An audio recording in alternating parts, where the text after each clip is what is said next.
नमस्कार. जिल्हा परिषद पूर्ण प्राथमिक शाळा मठ नंबर 2 तालुका वेंगुर्ले जिल्हा सिंधुदुर्ग.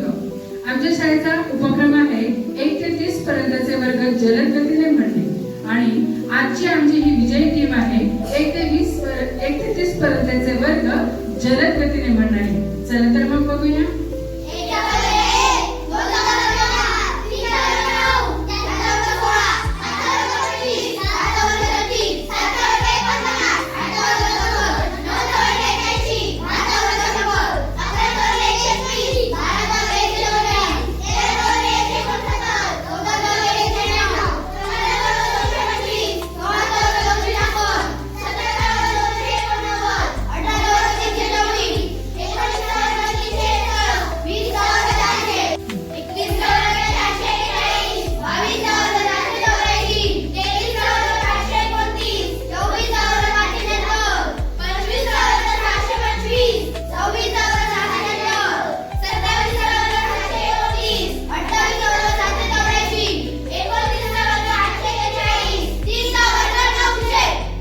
सुंदर मुलांनो, इथे आमच्याकडे दुसरी पासूनची ही मुलं उपस्थित आहेत आणि सुंदर असे त्यांनी वर्ग म्हटलेले आहेत. पुढील उद्याच्या स्पर्धेसाठी खूप खूप शुभेच्छा. धन्यवाद.